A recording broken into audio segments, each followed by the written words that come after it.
My God, लाश।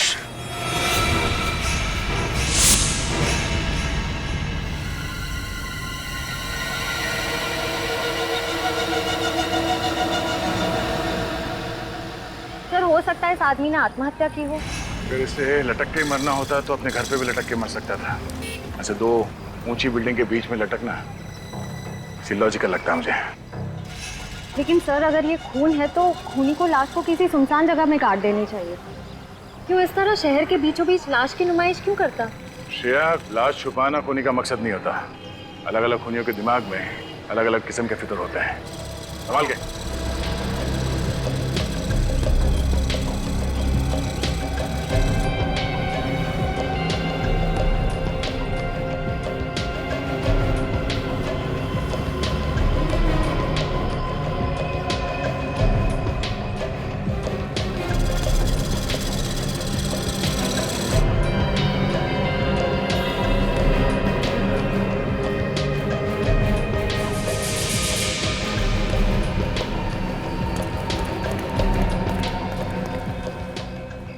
शरीर पे कोई चोट या घाव का निशान तो दिख नहीं रहा है। तो फिर इसकी मौत कैसे हुई होगी? सर, हो सकता है इसे यहाँ लटका के मारा हो।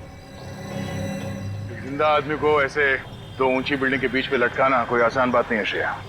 आदमी चीखेगा, चिल्लाएगा, अपने आप को बचाने की कोशिश तो करेगा। सर, इसका मतलब इसकी मौत पहले ही हो चुकी होगी जब खूनी ने इसकी लाश को ऊपर टांगा होगा। हो सकता है, निखिल। एक आदमी को ऐसे लटकाना किसी अकेले आदमी के बस की बात नहीं है। दो तीन लोग होंगे साथ में। हाँ सर, एक लाश को यहाँ से वहां तक लेके जाना और उसे लटकाना, ये सब करने में किसी ना किसी ने तो देखा ही होगा उन्हें। सर, जेब बिल्कुल खाली है, मोबाइल पर्स कुछ नहीं है। इस आदमी ने महंगी घड़ी पहनी हुई है, मतलब ये खून लूटने के इरादे से नहीं हुआ है। श्रेया, निखिल, इस बिल्डिंग के टेरेस पे जाके देखो। खूनी ने कोई ना कोई सुराग तो जरूर छोड़ा होगा इस बिल्डिंग के छत पे।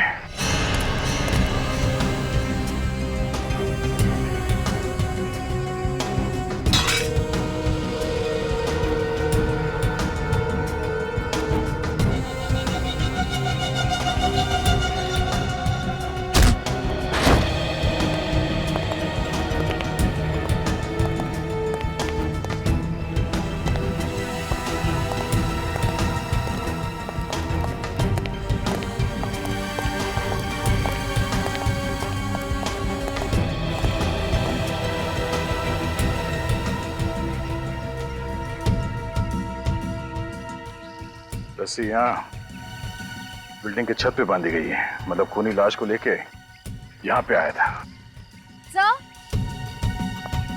सर, सामने की टेरेस से ये लोहे का एंकर मिला। एंकर? ओह, मतलब खूनी ने इस एंकर को रोप गन से उस बिल्डिंग के छत पे फेंका और उसके बाद इस पुली की मदद से लाश को रस्सी से बांधकर बीच में लटका दिया। बहुत बड़ी प्लानिंग की है इस खूनी ने, हाँ? उस लाश को लटकाने के लिए। ये सब करके साबित क्या करना चाहता था वो? सर, इस शंभू है इस बिल्डिंग के सिक्योरिटी गार्ड। शंभू, ये जो लाश थी नीचे, तुम पहचानते हो उसे? हाँ साहब, पहचानता हूँ। वो सुधांशु जी, इसी बिल्डिंग के 7वें माले पर ऑफिस है उनका। खूनी भी इसी बिल्डिंग में था और तुम भी यहीं पर थे, तो तुम्हारे रहते सब कैसे हो? पता नहीं साहब, पर कल रात को 8 बजे तक तो मैंने सुधांशु जी को ऑफिस में ही काम करते हुए देखा था। 8 बजे के बाद कौन कौन आया था इस बिल्डिंग में? 7:30 बजे के बाद इस बिल्डिंग में कोई नहीं आया साहब। सर, इसका मतलब ये खूनी 7:30 बजे से पहले ही बिल्डिंग के अंदर घुस गया था और जैसे ही मौका मिला सुधांशु को मार दिया इसने। रात 8 बजे और कौन कौन था इस बिल्डिंग में सुधांशु के अलावा? सुधांशु जी अकेले ही थे शायद। शायद मतलब ठीक से याद नहीं है। वो ऐसा है ना मैडम, हमारी ड्यूटी तो बिल्डिंग के गेट पर रहती है और इस बिल्डिंग में बहुत सारे ऑफिस हैं, तो अब सब जगह तो ध्यान नहीं रखा जा सकता ना। छत तो एक ही है ना, तो तुम्हारे रहते वो खूनी इस बिल्डिंग की छत पे आया कैसे? सोसाइटी वालों ने सभी ऑफिस वालों को एक एक चाबी दे रखी है, तो उसी ऑफिस की चाबी से छत का दरवाजा खोला गया होगा साहब। कल रात 8 बजे के बाद तुमने किसी के चीखने चिल्लाने की आवाज सुनी थी इस बिल्डिंग में? नहीं साहब, कोई आवाज नहीं सुनी। जब देर रात तक सुधांशु ऑफिस से नीचे नहीं आया तो तुमने ऊपर जाके चेक नहीं किया? साहब, सुधांशु साहब रोज देर रात तक ऑफिस में काम किया करते थे, तो तो हमने सोचा कि आज भी वो नाइट ड्यूटी कर रहे होंगे। निकल। लगता है ये खूनी सुधांशु के कोई आसपास वाला ही है, क्योंकि अच्छी तरह से जानता था कि सुधांशु को कब और कहां मारना है।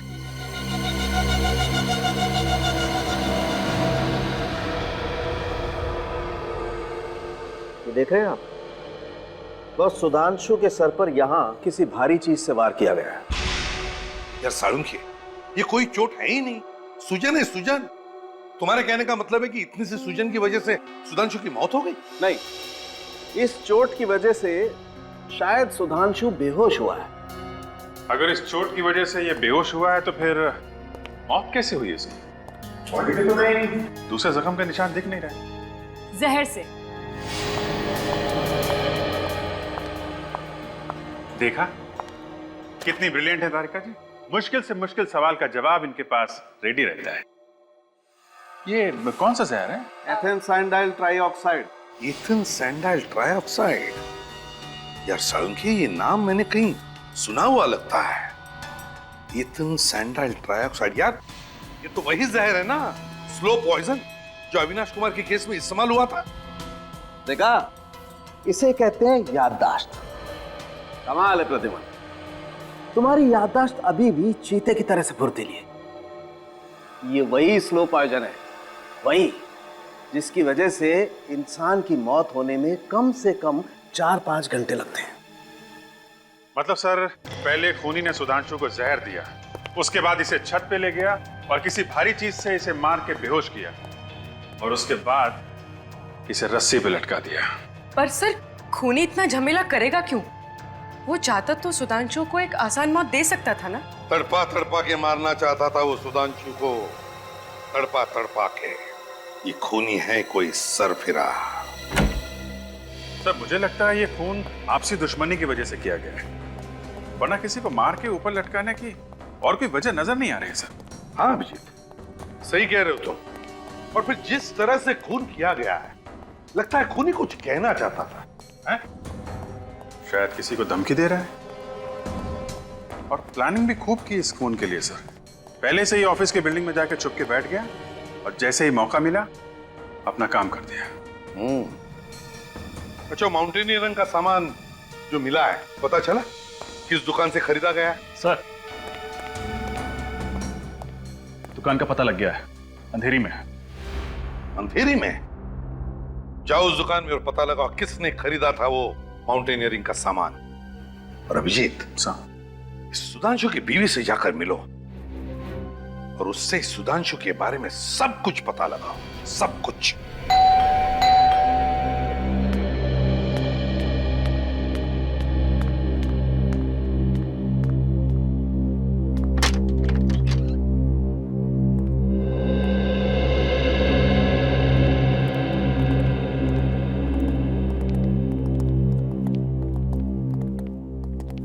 माफ कीजिएगा, हम आपकी हालत समझते हैं, लेकिन सुधांशु के खूनी तक पहुंचने के लिए हमें आपसे कुछ सवाल पूछने पड़ेंगे। जी पूछिए दीदी।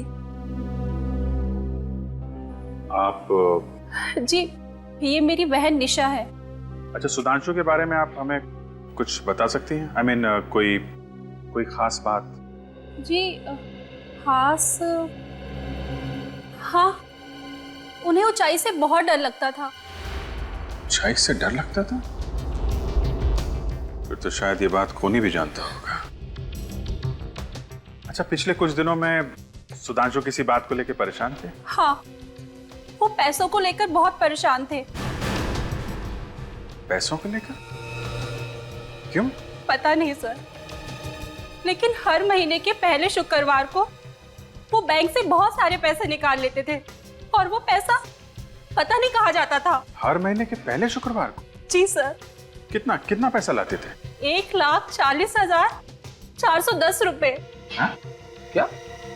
1,40,410 रुपए हर महीने? जी सर। सर, ये चक्कर क्या है? कहीं सुधांशु जी को हर महीने में EMI की कोई किस्त तो नहीं चुकानी पड़ती थी? नहीं, बिल्कुल नहीं। तो वो हर महीने इतने पैसों का करते क्या थे? पता नहीं। आपने कभी पूछा नहीं उनसे? मैंने कई बार उनसे पूछने की कोशिश की, लेकिन हर बार वो टाल देते थे।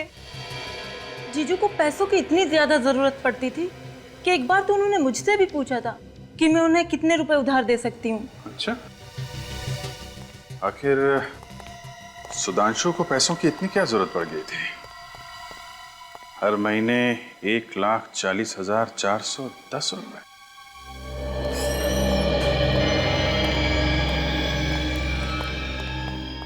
Good morning sir. Good morning. क्या देखेंगे सर आप? हाइकिंग वगैरह करते हैं? हाँ, कभी कभी करते हैं। हाइकिंग का सारा सामान मिलता है हमारे पास। वैसे कुछ सामान तो हम साथ में लेकर आए। क्यों? हम लोग CID से हैं। सचिन, ये देखिए, और ये बताइए कि सामान आपके यहाँ से खरीदा गया है क्या? हाँ सर, ये सामान रसिया में बनता है और सिर्फ मेरी ही दुकान पर मिलता है। आप बता सकते हैं किसने खरीदा होगा ये? क्या बात है, कुछ गड़बड़ हुई है क्या? एक खून हुआ है। खून? जी हाँ, इसी चीज से खून हुआ है। सर ये तो पहाड़ पर चढ़ने का सामान है, कोई चाकू बंदूक तो है नहीं। वो तो है, लेकिन क्या है कि आजकल खूनी खून करने के नए नए तरीके ढूंढते रहते हैं। आप रजिस्टर वगैरह चेक कीजिए, कंप्यूटर देखिए, बताइए किसको बेचा होगा।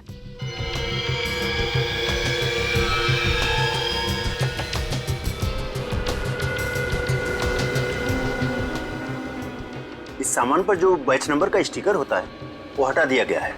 अब ये बताना मुश्किल है कि इसे किसने खरीदा था। कोई मुश्किल नहीं होगा।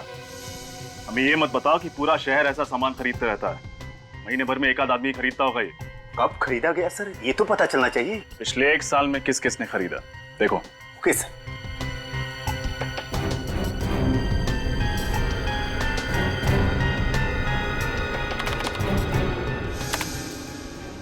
मिल गया सर, 10 लोगों ने। देखा, सिर्फ 10 लोगों ने। सर 10 लोगों का नाम पता नंबर तो मिल ही सकता है। शुरू हो जाओ। कल सुधांशु अपने ऑफिस से थोड़ी देर के लिए बाहर गए थे। हाँ, कल दोपहर को। और सर जब कल निकले ऑफिस से तो उनके पास एक बैग था, पर जब वापस आए तो वो बैग उनके पास नहीं था। सर जरूर उसके बैग में वही पैसे होंगे। हो सकता है। अच्छा, ये कितने बजे गए? दोपहर के 1:30 बजे। 1:30 बजे। और कितने बजे वापस आए थे? जल्दी आ गए थे, 1:45 के आसपास। 1:45 बजे? मतलब 15 मिनट के अंदर वापस भी आ गए? मतलब सर ये सुधांशु कहीं आसपास ही गया होगा। हाँ सर, पैदल ही गए थे, ज्यादा दूर नहीं गए होंगे। पैदल गए थे? अच्छा। तो जब ये वापस आए थे तो कैसे दिख रहे थे? I mean, उनका बर्ताव कैसा था? उनका बर्ताव तो वैसा ही था, पर उनके कपड़े। कपड़े? क्या हुआ था कपड़ों में? उनके कपड़ों पर सीमेंट लगा हुआ था।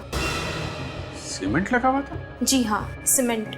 और उनके कोट पर पेंट के निशान भी थे। पेंट के निशान? हाँ, हल्का सा पीला रंग का था। अच्छा, thank you very much. Cement और पेंट के निशान, इसका मतलब सुधांशु किसी ऐसी जगह गया था जहाँ पे कंस्ट्रक्शन का काम चल रहा है और पेंटिंग का। चलो जरा ऑफिस के आसपास चेक करते हैं। मिस्टर राजीव, 15 तारीख को आपने M&N माउंटेनियरिंग से कुछ सामान खरीदा था क्या? हाँ, तो वो सामान मैं देख सकता हूँ? पर किस लिए? मैं CID से।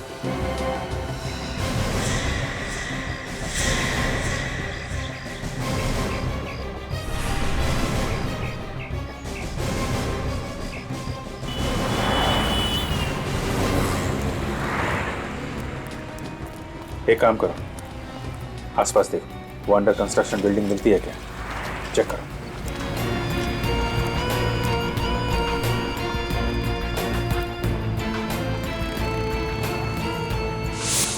हाँ रेडी, बैठ तो नहीं गया? अरे नहीं सर, यहाँ कहाँ बैठने की जगह है, बस वो अंडर कंस्ट्रक्शन बिल्डिंग मिल जाए वहीं पे बैठूंगा। हाँ, तुम्हारा क्या हाल है? अच्छा, हाँ रुको, आता हूँ। अच्छा, तो ये है अंडर कंस्ट्रक्शन बिल्डिंग। यहाँ पे पैसों का बैग लेके आया था सुधांशु। लगता तो ऐसा ही है सर। जरा देखें कैसा पान बनाता है ये। ड्यूटी पे पान? पूछ मत भाई, बड़े टेढ़े आदमी है, न जाने कब क्या कर बैठेंगे। क्या है? क्या फुसफुसा रहे हो? हाँ? कुछ नहीं सर, तुमने कुछ बोला क्या? अरे सर, मैं क्यों कुछ बोलूं? मैंने कुछ नहीं बोला। मेरे कान बज रहे हैं? चलो। अरे सुनो, इसे पहचानते हो? ये कौन है साहब? ये कल दोपहर को यहाँ पे आया था, 1-1:30 बजे के बीच में। हाँ, अब कुछ कुछ याद आ रहा है साहब। याद आ रहा है? इसके हाथ में एक बैग था। बैग? देखो, अभी प्यार से पूछ रहे हैं, जल्दी से याद आ जाए तो अच्छा है, वरना बहुत भारी पड़ेगा। हाँ साहब, एक बैग था साहब। था ना? क्या क्या किया उसने बैग का? लगता है साहब उस आदमी का दिमाग खराब था, जाते समय खाली हाथ चला गया। अच्छा, ऐसा तो हुआ नहीं होगा कि वो आदमी वहाँ बैग छोड़कर गया और तुमने जाकर देखा ना हो उसमें क्या है? माफ करना, आपने मुझे रंगे हाथों पकड़ लिया साहब। जी देखा ना जाके वहाँ पे? जी साहब, मगर इससे पहले कि मैं यहाँ से जाता एक मेम साहब आई और वो बैग लेके चली गई। मेम साहब? देखने में कैसी थी? देखने में तो मेम साहब ही थी। अरे यार, चेहरा तो देखा होगा ना उसका? नहीं साहब, चेहरा कहाँ देखा, वो मेरी निगाह तो बैग पे ही थी ना। नहीं देखा? अच्छा, ले चलो ब्यूरो ले चलो। अरे नहीं साहब, उसका कद 5.5 फीट के आसपास में था, रंग गोरा और लंबे बाल। बाकी शक्ल के बारे में मत पूछो साहब, शक्ल मैंने ठीक से देखी नहीं। सच कह रहा हूँ साहब, सच कह रहा हूँ। सर, सुधांशु की बीवी और साली 5.5 फीट से कम है, तो ये शायद कोई और ही होगी। इसका मतलब है इस गुनाह में एक लड़की भी शामिल है। हम अंकुश से मिलना चाहते हैं। आप लोगों ने आने में बहुत देर कर दी। 5 दिन पहले उनकी मौत हो गई है। मौत? I am sorry. कैसे हुई मौत? आग में जलकर। ये आग कहाँ लगी थी? उनके ऑफिस में। संभालिए अपने आप को। जिस चीज से वो जिंदगी भर डरते थे, उसी चीज ने उनकी जिंदगी छीन ली। मतलब ये अंकुश आग से डरता था? जी हाँ, उन्हें आग का फोबिया था।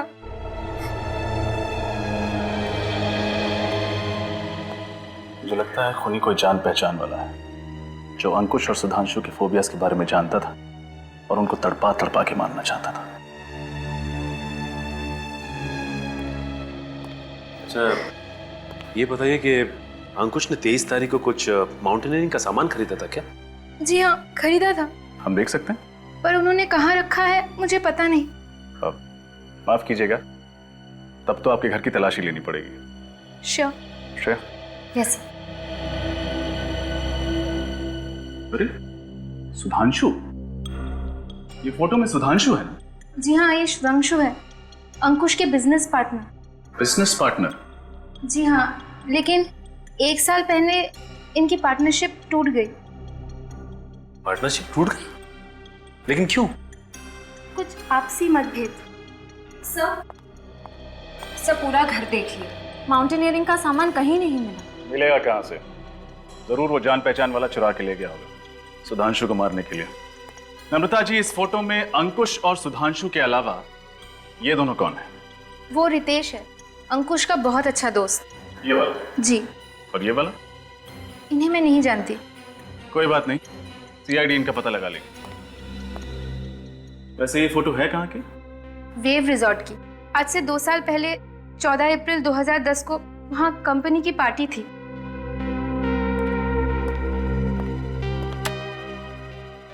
वेव रिसोर्ट, 14 अप्रैल 2010। सर, ये रही फायर डिपार्टमेंट की रिपोर्ट। इसमें साफ साफ लिखा है अंकुश के ऑफिस में जो आग लगी थी वो पेट्रोल की वजह से ही थी। ओह, मतलब आग लगी नहीं, लगाई गई। पेट्रोल छिड़क के ऑफिस को राख कर दिया। मतलब अभिजीत, खूनी ने अंकुश को वही मौत दी जिससे वो सबसे ज्यादा डरता था, आग से। सर, इसका मतलब खूनी कोई ऐसा आदमी है जिसकी दुश्मनी दोनों के साथ थी, अंकुश और सुधांशु के साथ। सर, शायद कोई बिजनेस राइवल हो। सुधांशु और अंकुश पार्टनर्स थे ना? मगर विवेक, सुधांशु और अंकुश इन दोनों की पार्टनरशिप तो 1 साल पहले टूट चुकी थी। चौथे आदमी के बारे में कुछ पता चला क्या? सर, दया लगा हुआ है। और रितेश के बारे में? सर, उसके घर पर ताला है और फोन भी बंद है। सर, ये है अंकुश का बैंक स्टेटमेंट। ठीक सुधांशु की तरह अंकुश भी हर महीने के पहले शुक्रवार को अपने अकाउंट से 1,40,410 रुपए निकालता था सर। हाँ? सुधांशु की तरह अंकुश भी? हाँ सर। मतलब अभिजीत, कोई तो इन दोनों को ब्लैकमेल कर रहा था। हाँ सर, कोई कॉमन एनिमी, एक ऐसा दुश्मन जो अंकुश और सुधांशु दोनों से बहुत ज्यादा नफरत करता था। और जब ब्लैकमेल के पैसे देने बंद कर दिए इन दोनों ने, तो इन्हें रास्ते से हटा दिया। मगर अभिजीत, एक बात खटक रही है, वो रकम, ये ऑड अमाउंट। अभिजीत, अगर वो ब्लैकमेलर चाहता तो उनसे 1 लाख, 1.5 लाख या 2 लाख लेता। यही अमाउंट क्यों, ये ऑड अमाउंट 1,40,410, यही रकम क्यों?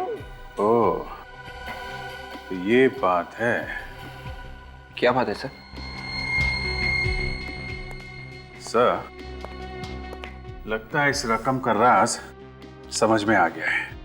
ये देखिए, 14,410। तो इस खेल का राज समझ में आ गया अभिजीत। मतलब सर ये एक तारीख है, 14 अप्रैल 2010। करेक्ट विवेक, ये तारीख हमें अंकुश की बीवी नम्रता ने बताई थी। इसी तारीख पर ये फोटो खींची गई थी, उस रिसोर्ट में, एक पार्टी में। मतलब अभिजीत, इस सुधांशु और अंकुश की मौत का राज 2 साल पुरानी पार्टी में दफन है। 14/4/2010। अरे साहब, हमारे रिसोर्ट में हर हफ्ते 1-2 पार्टियां होती रहती हैं। अब 2 साल पहले कौन सी पार्टी हुई होगी, ये बता पाना मुश्किल है साहब। आपकी मुश्किल का इलाज है हमारे पास। इस फोटो को ध्यान से देखिए। ये फोटोज 14 अप्रैल 2010 की है। ओ, ये पार्टी? मैंने कहा था ना, आपकी मुश्किल का इलाज है हमारे पास। आप इस पार्टी के बारे में बात कर रहे हैं? क्यों, कोई खास बात हुई थी क्या इस पार्टी में? जी। क्या हुआ? हमारी रिसोर्ट में पहली बार पुलिस आई थी इस पार्टी की वजह से। दारू पी के झगड़ा शुरू कर दिया था क्या? नहीं सर, पार्टी तो शांति से खत्म हो गई थी, लेकिन गड़बड़ अगले दिन सुबह हुई सर। ऐसा क्या हुआ? सर, इस फोटो में जो ये वाले साहब है ना, ये हमारे रिसोर्ट से गायब हो गए थे। पता ही नहीं चला कहाँ चले गए। फिर मिले नहीं थे क्या? नहीं सर, पुलिस ने काफी ढूंढने की कोशिश की पर कुछ पता ही नहीं चला। ये नाम क्या है इस आदमी का? इनका नाम कुछ वी से था सर। वरुण नहीं, विजय, हाँ विभोर नाम था सर। विभोर नाम था उसका? नहीं, ऐसा तो नहीं कि इन दोनों मौतों का संबंध विभोर के गायब होने से हो। सर, मुझे लगता है इन तीनों दोस्तों ने कुछ गड़बड़ की है और विभोर के गायब होने में भी इन तीनों का हाथ है। विभोर गायब हुआ शायद इसीलिए इनके खून हो रहे। 2 साल हो गया विभोर को गायब हुए, आज तक मिला नहीं। आखिर गया तो गया कहाँ? कहीं ऊपर तो चला नहीं गया? रेडी, आत्मा जाती है ऊपर, लाश नहीं। जमीन पे लाश तो मिलनी चाहिए थी ना। इसके परिवार वालों से पूछते हैं, देखते हैं वो लोग क्या कहते हैं। अरे साहब, आप उस 2 साल पहले वाले पार्टी के बारे में पूछ रहे हैं ना? हाँ, लेकिन तुम कुछ जानते हो क्या उसके बारे में? हाँ साहब, उस विभोर नाम के आदमी ने उस दिन बहुत दारू पी रखी थी। बहुत बोले तो बहुत, हिसाब के बाहर।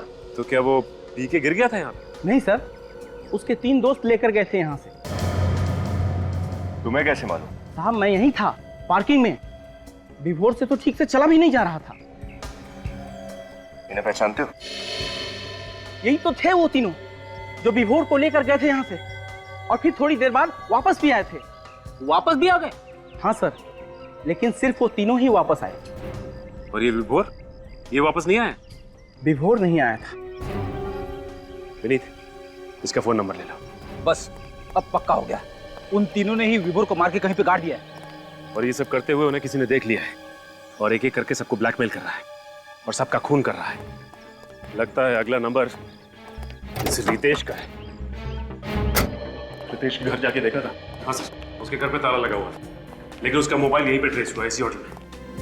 एक्सक्यूज मी, क्या आप इस होटल के मैनेजर हैं? Yes sir. हम आप ही को ढूंढ रहे थे। इस फोटो को देखिए, ये आदमी आपके होटल में ठहरा हुआ है? नहीं सर। ध्यान से देखिए, रितेश नाम है इसका। सर, रितेश नाम का कोई भी गेस्ट नहीं ठहरा हमारे होटल में। वैसे आप लोग हैं कौन? CID। सुनो जी सर। ये फोटो देख, इसको देखा होटल में? ये तो उस कॉन्फ्रेंस में था सर। कॉन्फ्रेंस में? कैसी कॉन्फ्रेंस? एक्चुअली सर आज हमारे होटल में मरीन इंजीनियर्स की एक कॉन्फ्रेंस थी जिसमें बाहर से बहुत से लोग आए हुए हैं। कहाँ है कॉन्फ्रेंस हॉल? हॉल नंबर 5 में सर। अभी चालू है कॉन्फ्रेंस? बस 5 मिनट पहले खत्म हुई है। एक्सक्यूज मी, ये जो कॉन्फ्रेंस के लिए बाहर से लोग आए थे वो है क्या अभी? सर सारे चले गए सर। चले गए? अच्छा ये फोटो देखो, ये आदमी भी था क्या उनमें? ये तो लिफ्ट के अंदर जाते हुए दिखा सर। लिफ्ट के अंदर? तो नीचे गया होगा।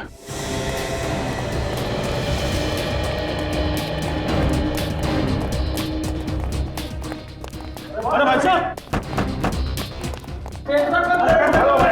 क्या हुआ? पीछे हटिए, क्या हुआ? सर लिफ्ट बंद पड़ी हुई है, अंदर आदमी अटका हुआ है। अंदर आदमी अटका है? हाँ। और ये अंदर है। पीछे हटिए, सचिन।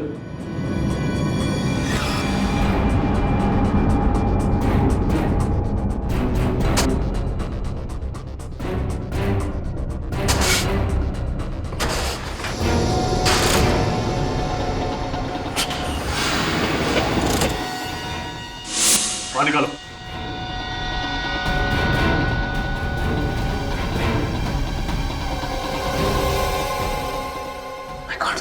रितेश, रितेश, सांस तो चल रही है। पुनीत, एम्बुलेंस को फोन करो जल्दी। डॉक्टर साहब, अब तबीयत कैसी रितेश की? डोंट वरी, अब कोई खतरे की बात नहीं। ये तो अच्छा हुआ कि आप लोग उसे सही वक्त पर हॉस्पिटल लेके आए, वरना उसका बचना बहुत ही मुश्किल हो सकता। लेकिन डॉक्टर साहब एक बात समझ में नहीं आई, सिर्फ लिफ्ट में बंद होने की वजह से उसकी तबीयत इतनी बिगड़ गई? वो बात नहीं है, हमें उनके खून से जहर भी मिला है। जहर? कैसा जहर? अब ये तो कोई फॉरेंसिक एक्सपर्ट ही बता सकता है, पर लगता है कि बहुत ही स्लो पॉइजन था। अगर कोई जल्दी असर करने वाला जहर होता ना तो रितेश शायद अभी जिंदा नहीं होते। सर शायद ये वही स्लो पॉइजन होगा, इथेन सैंडल ट्राइऑक्साइड जो सुधांशु की बॉडी में मिला था। मुझे भी यही लगता है। अच्छा डॉक्टर साहब, हम रितेश से मिल सकते हैं? Sure, please.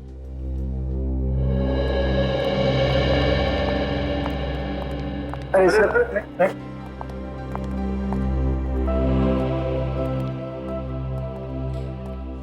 आप लोग सही वक्त पर मुझे यहाँ नहीं लेकर आते, मेरा तो टिकट ही कट गया था, वो भी बिल्कुल फ्री में।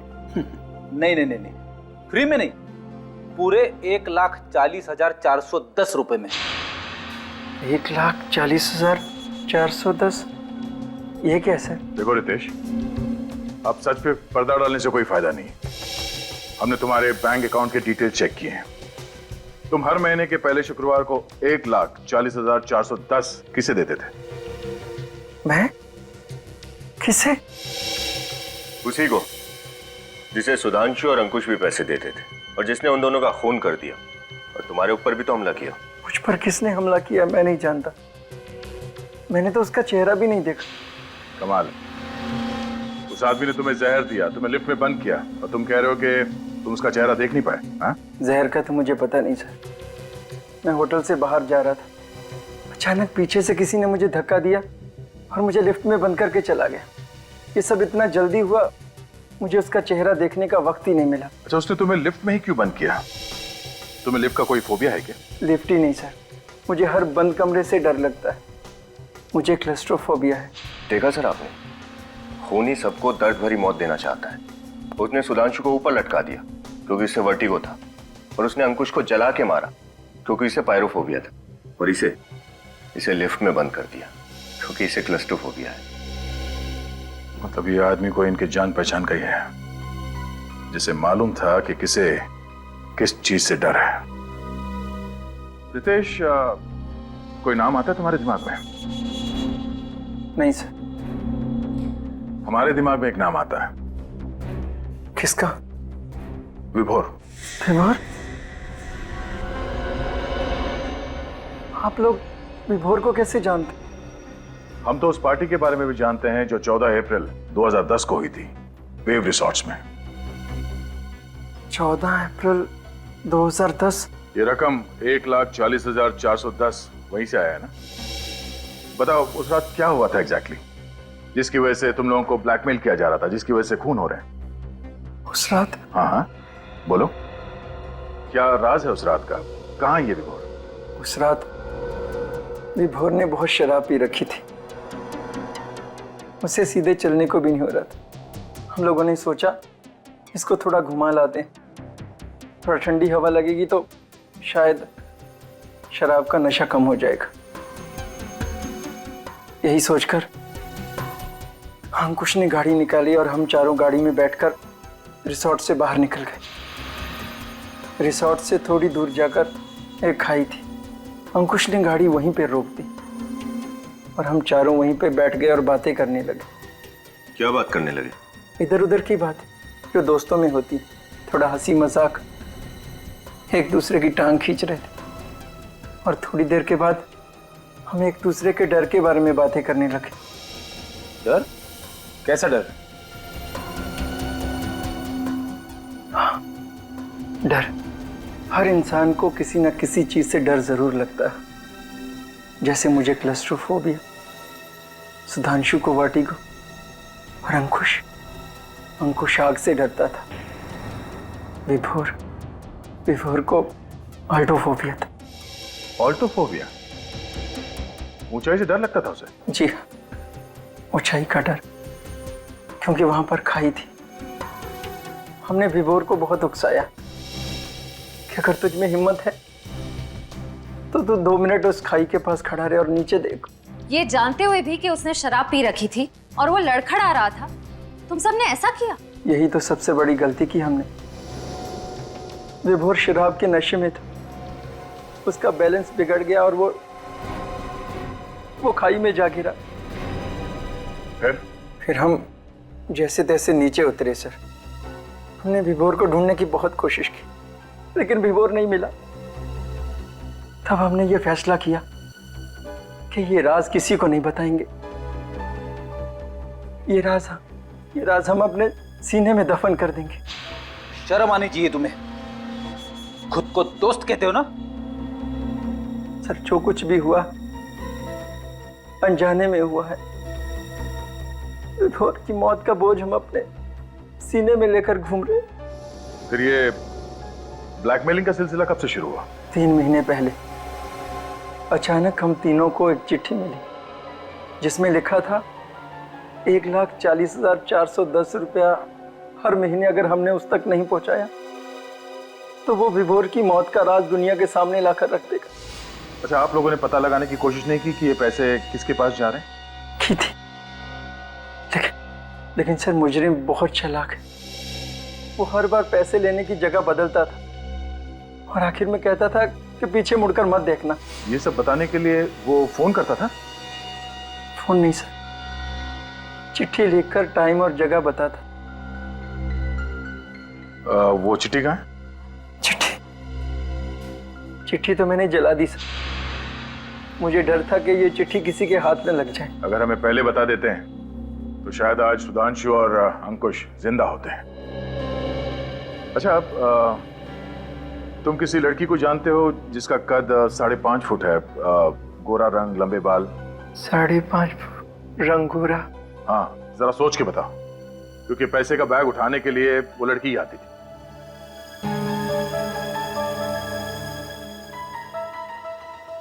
ओह माय गॉड, कहीं ये मनीषा तो नहीं?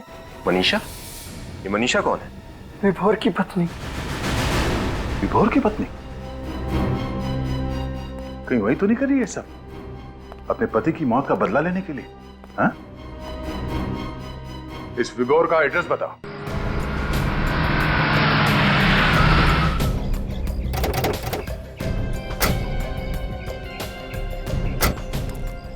ये विभोर का घर? हाँ सर, विभोर घर गई। सर, जरूर इस सबके पीछे मनीषा का ही हाथ होगा। ब्लैकमेल करके वो अमीर भी बन गई और खून करके अपने पति की मौत का बदला भी ले लिया।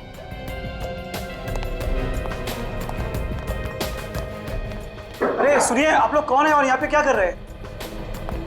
लोग सीआईडी से हैं। सीआईडी? हाँ। क्या बात है सर, आप लोग इस घर में किसे ढूंढने आए? मनीषा को, विभोर की पत्नी। सर, ये घर तो पिछले 1-1.5 साल से बंद पड़ा हुआ है। यहाँ पर कोई नहीं आता जाता। सर, सुनने में आया था कि विभोर मर चुका है, ये बात सच है क्या? हाँ, लगता कुछ ऐसे ही है। वैसे पिछले 1-1.5 साल में इस घर में कोई भी नहीं आया? नहीं सर। ठीक है, आप जा सकते हैं। थैंक्स। पिछले 1-1.5 साल से यहाँ कोई नहीं आया, तो फिर इलेक्ट्रिक बिल, कुरियर, चिट्ठी कुछ तो होना चाहिए था लेटर बॉक्स में, कुछ नहीं। चलो अंदर चल के देखते हैं।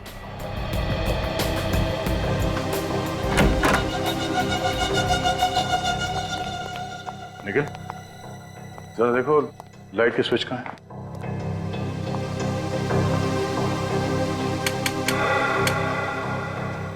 देखा सर, घर में लाइट अभी भी है, कनेक्शन कटा नहीं है। इतना ही नहीं, फर्श भी एकदम चकाचक है। अच्छा तो कहीं भी मकड़ी का जाला नहीं है।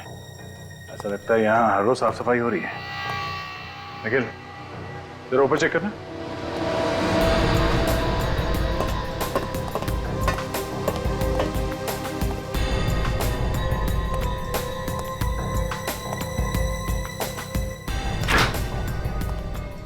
सर ये देखिए, फ्रिज में रखा हुआ सामान भी ताजा है।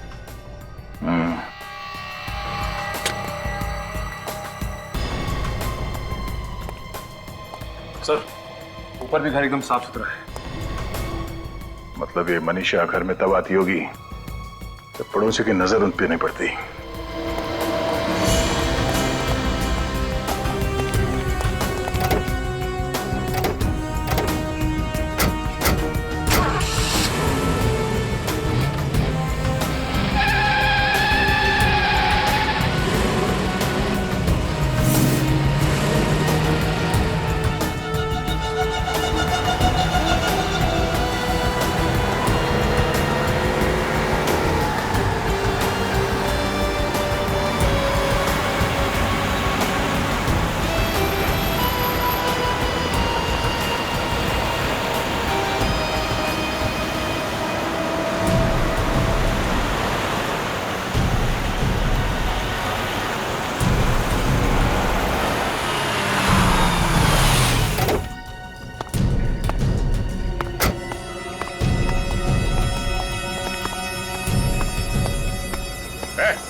रुक जा,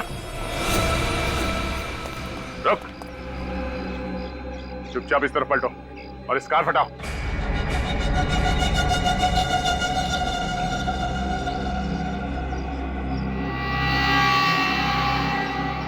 कार हटाओ।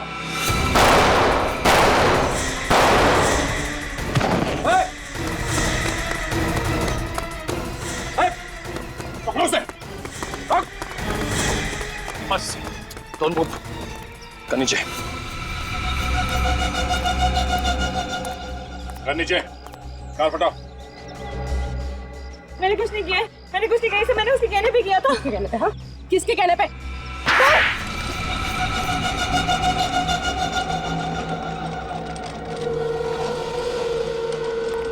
आइए आइए मिस्टर विभोर। स्वर्गलोक से नीचे धरती में आने में कोई दिक्कत तो नहीं हुई आपको? आप मेरा मजाक उड़ा रहे हैं? मजाक? मजाक तो आपने किया अपने दोस्तों के साथ। अपनी झूठी मौत का नाटक करके पहले ब्लैकमेल किया और फिर उन सबको ऊपर पहुंचा दिया। नहीं, ये झूठ है। हाँ, मैंने उन्हें ब्लैकमेल जरूर किया था, लेकिन मैंने किसी का खून नहीं किया है। क्यों कर रहे थे तुम ब्लैकमेल? क्योंकि मुझे उन्हें सजा दिलानी थी।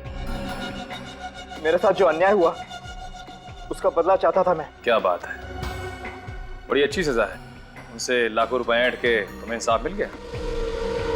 मेरी हालत देख रहे हैं ना आप, चल फिर भी नहीं सकता। नर्क से बदतर जिंदगी बना दी उन लोगों ने मेरी।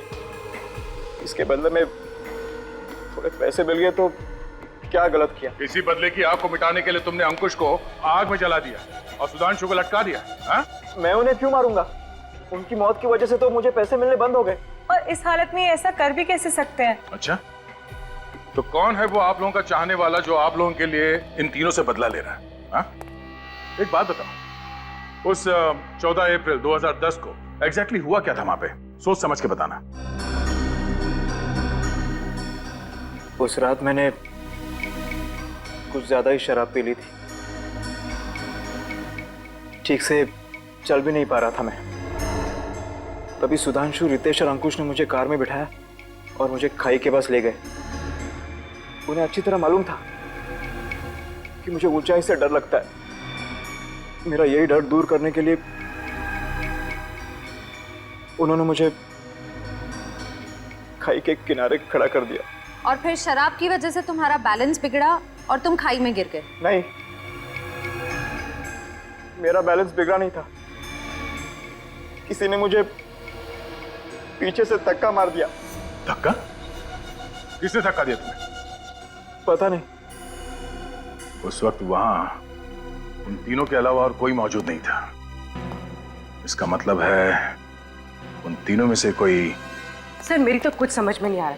अंकुश और सुधांशु मर चुके हैं, रितेश की जान जाते जाते रह गई है, और विभोर तो इस हालत में है ही नहीं कि वो किसी की जान ले सके। तो सर कौन है वो पांचवा आदमी जिसे हम लोग देख नहीं पा रहे? हाँ सर, और रितेश पर तो खुद जानलेवा हमला हुआ है, तो वो क्यों झूठ बोलेगा? सर जरूर विभोर झूठ बोल रहा होगा। उसने अपने पैसे भी कमा लिए और अपना बदला भी पूरा कर लिया। हाँ मगर विभोर झूठ क्यों बोलेगा विवेक? क्यों झूठ बोलेगा वो, जब उसे पता ही नहीं कि किसने उस पर जानलेवा हमला करने की कोशिश की, और फिर वो तीन लोगों से बदला लेगा ही क्यों? हैं? बताओ।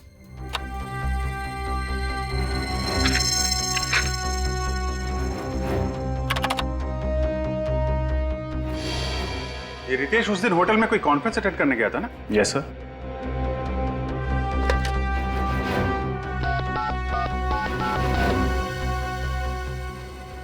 हेलो, मैं सीनियर इंस्पेक्टर अभिजीत बोल रहा हूँ सीआईडी से। जी, रितेश आपके होटल में जो कॉन्फ्रेंस अटेंड करने आया था। रितेश, अरे वो जो लिफ्ट में अटक गया था। हाँ जी, हाँ तो वो जो कॉन्फ्रेंस अटेंड करने आया था, आपको मालूम है कौन सी कॉन्फ्रेंस थी, किसकी थी? क्या? Thank you very much sir. Ritesh उस दिन होटल में सबमरीन इंजीनियर्स की कॉन्फ्रेंस अटेंड करने गया था। सबमरीन इंजीनियर्स की कॉन्फ्रेंस? तो फिर अभिजीत, हमारा खूनी मिल गया।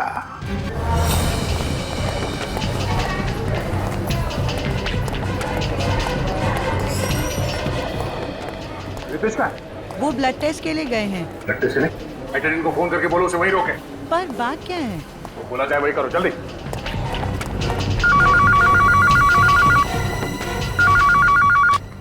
हेलो हेलो, हाँ सुनीता, क्या हुआ? सर वो सीआईडी वाले आए हैं, बोल रहे हैं रितेश को कहीं जाने मत देना। रितेश तो मेरे सामने ही बैठा है, वो कहाँ जाएगा? क्या हुआ? कहाँ गया वो? सर वो बाहर की तरफ गया है। तुम ठीक हो? रेडी, डॉक्टर बुलाओ जल्दी। निकल, इस तरफ देखो।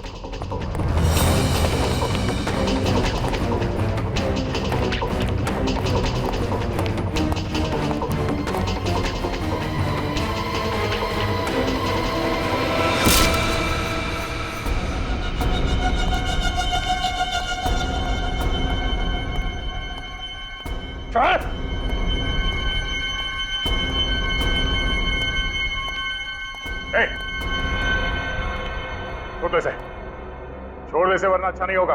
अच्छा तो इस कबूतर के लिए नहीं होगा, तो खून कर चुका हूँ, एक और कर दूंगा, फांसी तो एक ही होनी है। मैं कहता हूँ जाने दो मुझे। ठीक है, तुम चले जाओ, निखिल को खुश नहीं होना चाहिए। अब आया ना लाइन पर, कर नीचे कर। नहीं दे रहे, कर नीचे करो।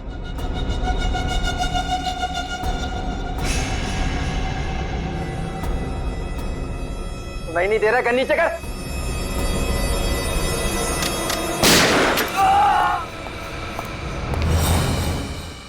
दो खून करके सीआईडी से पंगा लेगा तू? आप लोगों को पता कैसे चला कि खून मैंने किया? तुम्हारा झूठ जो पकड़ लिया हमने। तुमने हमसे कहा कि तुम्हें क्लॉस्ट्रोफोबिया है, मतलब बंद कमरों का डर। हाँ? और अगर ऐसी बात है तो फिर उस दिन वहां होटल में सबमरीन इंजीनियर्स की कॉन्फ्रेंस में क्या करने गए थे तुम? हाँ? इतनी प्लानिंग की छोटी से छोटी बात का ख्याल रखा, फिर ये गलती कैसे हो गई? सीआईडी की बात ही कुछ ऐसी है, एक छोटा सा सुराग भी काफी है हमारे लिए तुम जैसों का भांडा फोड़ने के लिए। अब ये बताओ, अपने दोस्तों को क्यों मारा तुम? लगातार हो रही ब्लैकमेलिंग से सुधांशु और अंकुश परेशान थे। वो मुझे धमकी देने लगे थे कि मेरे किए हुए गुनाह का भुगतान वो नहीं करेंगे। और सीआईडी को सब सच सच बता देंगे कि विभोर को धक्का मैंने दिया था। मतलब वो दोनों जानते थे कि विभोर को तुमने धक्का दिया? हाँ। वैसे तुमने विभोर को धक्का दिया क्यों? क्या बिगाड़ा था उसने तुम्हारा? हाँ? क्योंकि उसने मेरा प्यार छीना था। क्या मतलब? मैं मनीषा से प्यार करता था कॉलेज के दिनों से ही। विभोर को ये अच्छी तरह पता था, फिर भी उसने मनीषा को जाकर प्रपोज किया। और मनीषा ने विभोर का ये शादी का प्रपोजल स्वीकार करके उसे शादी कर ली? हाँ? हाँ, उसी दिन मैंने तय कर लिया था कि विभोर को इसकी भारी कीमत चुकानी पड़ेगी। कीमत विभोर नहीं, तुम चुकाओगे, सलाखों के पीछे फांसी का इंतजार करते हुए, क्योंकि विभोर अभी जिंदा है।